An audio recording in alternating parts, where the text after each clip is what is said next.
Welcome to The Explainer. Today we're diving straight into the deep science of how your very own biology is driving your financial choices. I mean, have you ever wondered why you can create a perfectly logical, ironclad budget on a Sunday, but then by, say, Wednesday afternoon, you're making these impulsive purchases you explicitly promised yourself you wouldn't make? Well, it turns out it's not a lack of willpower. Actually, scratch that. It's literally a matter of biology. Let's get right into it. You know, the internet is just constantly bombarding us with these fascinating headlines about how our bodies are secretly controlling our wallets. You've probably seen them. Articles claiming that fluctuating blood glucose levels completely change how you make decisions, or that your fear of losing money, loss aversion, is directly tied to the actual physical size of a specific region in your brain called the bilateral insula, or even that the hormone oxytocin magically increases financial trust between humans.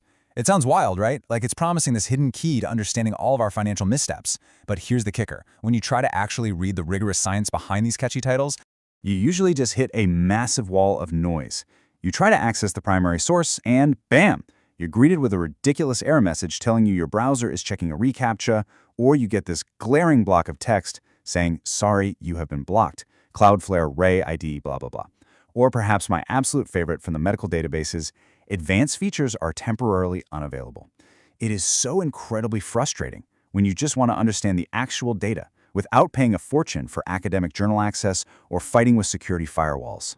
So here's our roadmap for today's explainer. 1. Your brain on money.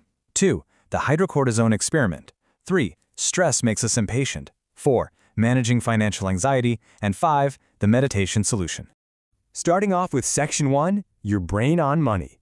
To really understand how stress hijacks our wallets, we first need to get a grip on what researchers are actually measuring when they study our money habits. In the world of behavioral economics, there's this core concept called intertemporal choice. Simply put, intertemporal choice is the ultimate battle of patience versus impatience. It's literally any decision involving a trade-off between an outcome today and an outcome in the future. Think about it like this. Would you rather have $10 right now or $20 a year from now? If you choose the $10 today, you're discounting the future reward. And we do this every single day. Do I buy this expensive coffee right now, or do I save that cash for a vacation next year? Do I splurge on a new gadget today, or put that money into my retirement account? This mechanism, this constant tug-of-war across time, is the absolute fundamental building block of our financial health. Moving on to Section 2, the hydrocortisone experiment. To see exactly how stress impacts this precise choice, we're going to look at a genuinely fascinating double-blind study published in the journal Psychoneuroendocrinology. The researchers basically wanted to know, does the stress hormone cortisol literally cause us to become worse at making long-term financial decisions? To find out, they tested 78 healthy men using a pharmacological stressor. And the incredibly clever way they designed this experiment mimics the different phases of stress. You see, when we get stressed, our bodies release corticosteroids, and this causes two distinct biological waves. First, there's this rapid, reflex-like effect focused on immediate survival, the classic fight or flight response. Then, hours later, there's a slower, genetic effect focused on long-term recovery and memory consolidation. So to test both of these waves, the researchers strategically spaced out doses of a 10-milligram hydrocortisone pill. One group, the slow group, got the active pill 195 minutes before making financial choices. Another group, the rapid group, got it just 15 minutes before. The control group, they just got a placebo. And because it was entirely double-blind, nobody had a clue what pill they were taking. And this brilliantly illustrates the biological reality of the experiment. The researchers were physically measuring salivary cortisol throughout the waiting periods. Just look at the red line. That's our rapid group. You can see their cortisol levels absolutely skyrocketing right at the 0-minute mark. That perfectly aligns with the exact moment they were asked to sit down and make those intertemporal financial choices. Now look at the dark blue line, the slow group.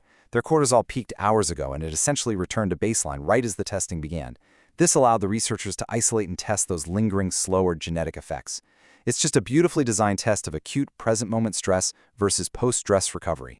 Which brings us to Section 3, stress makes us impatient. So we have our subjects and we have their cortisol spiking. What actually happened when these biologically stressed participants were asked to make real financial trade-offs? Well, the researchers presented the men with choices between a smaller amount of money available sooner versus a larger €20 reward available months later. The results clearly show that acute, rapid stress makes us incredibly impatient.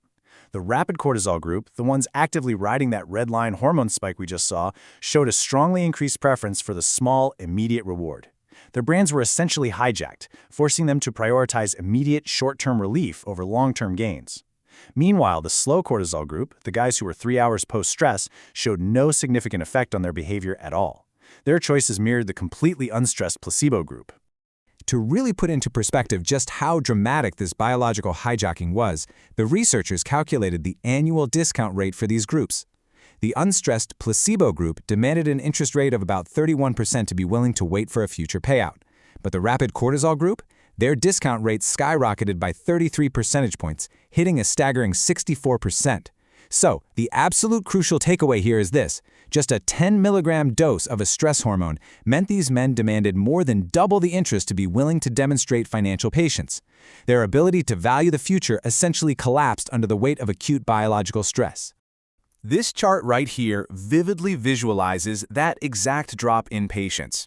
Check out how much lower that red line dips compared to the black placebo line. The lower the line, the less they value the future reward. But what is truly fascinating here, and what the researchers really went out of their way to note, is that this was a metric of pure impatience, not an increase in what economists call present bias. You see, present bias is that specific hyper-impulsive urge where you need something right this very second, like today. But this study measured choices starting tomorrow versus months from tomorrow. So the stress didn't just make them want money instantly today, it fundamentally shifted their entire baseline perception of time and value. They were heavily discounting the future across the board. Let's look at Section 4, Managing Financial Anxiety.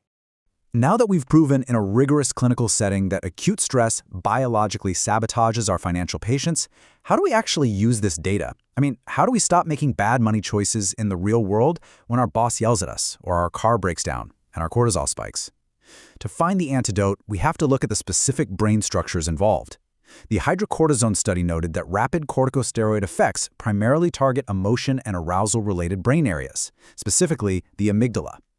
When your amygdala is flooded with stress hormones, it promotes emotional, reflex-like behavior. It physically shifts your brain away from complex, goal-directed processing, which happens over in the prefrontal cortex, and forces you to focus on the immediate, most salient threat right in front of you. Now, that is great if you're running from a predator, but it is absolutely terrible if you're trying to decide whether to sell your plunging stocks or stay the course for your retirement. But according to financial well-being experts at Lexion Capital, we actually have a biological countermeasure that is almost poetic in its symmetry.